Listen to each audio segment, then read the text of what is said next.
अस्सलाम वालेकुम। उम्मीद है आप सब लोग खैरियत से होंगे।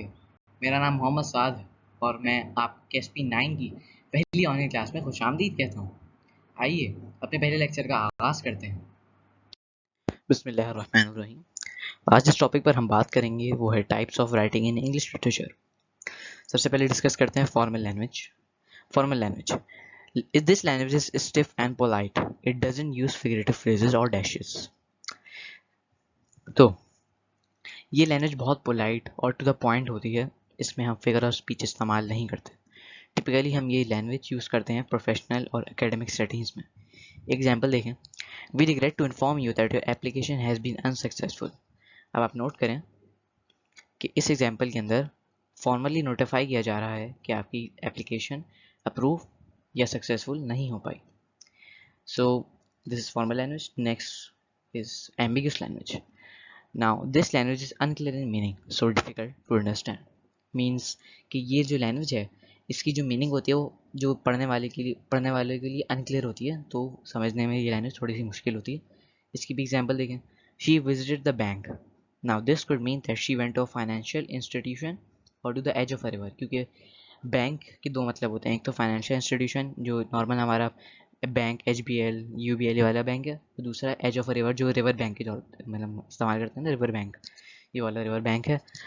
तो अब जो पढ़ने वाला है उसको समझ में नहीं आएगा कि कौन से रिवर की बात हो रही है। She visited the bank. अब वो ये समझेगा कि फाइनेंशियल इंस्टीट्यूशन की बात हो रही है या फिर एज ऑफ रिवर की बात हो रही है, तो इसमें जो रीडर होगा वो घबरा जाएगा, उसको कुछ समझ नहीं आएगा। तो ये एम्बिगुअस लैंग्वेज हो गई। तो हमारे टाइप्स ऑफ राइटिंग कंटिन्यू हो रहा है।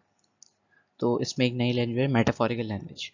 This language involves expressions that convey something through comparison or symbolism rather than literal descriptions. Figure of speech is also used. Also, it is not literal, rather figurative.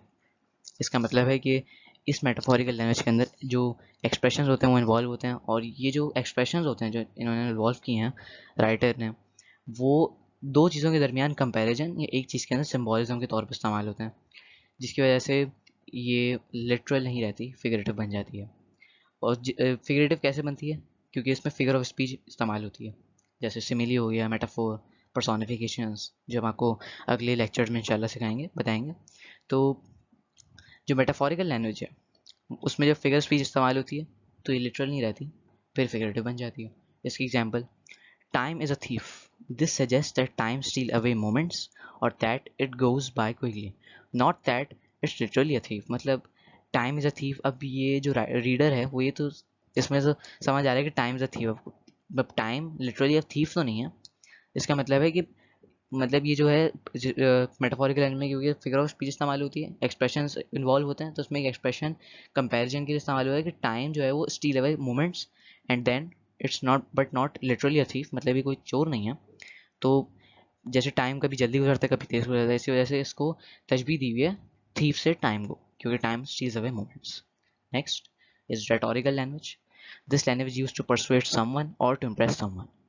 Means this ये language use होती है किसी को persuade करने के लिए, किसी चीज़ की तरफ लाने के लिए और किसी को इम्प्रेस करने के लिए। Example, I have said it once, I have said it twice, I have said it 1000 times. अब इसके अंदर रेपिटेशन इस्तेमाल हुई, means repeating the phrase for emphasis. अब जो इसमें रेपिटेशन इस्तेमाल हुई है वो है I have said it, I have said it, I have said it, मतलब इसमें 3 दफ़ा एक ही अल्फाज को इस्तेमाल किया गया है। तो इन्होंने, जो राइटर है उसने ये रेपिटेशन क्यों यूज़ की? ताकि वो परसुएट करे किसी को। अब इसने ये एक और तौर पे इस्तेमाल किया है कि ताकि वो अपनी बात को क्लियर करे, पढ़ने वाले के लिए अपनी बात को क्लियर करे, तो इसमें रेटोरिकल लैंग्वेज रेपिटेशन यूज़ हुई है।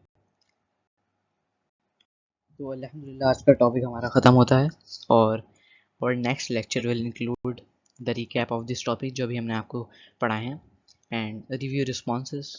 Then types of writing continue होगा हमारा, क्योंकि अभी इसमें मल्टीपल टाइप्स ऑफ राइटिंग रह गई हैं जो हम आपको बाद में बताएंगे, और इसकी फिर हम मोर एक्सप्लेनेशन आपको देंगे। ठीक है, thank you for your time. Please like, share and subscribe to our channel, and the QR code is given. Please scan it and go to our channel and subscribe. Thank you. Allah Hafiz.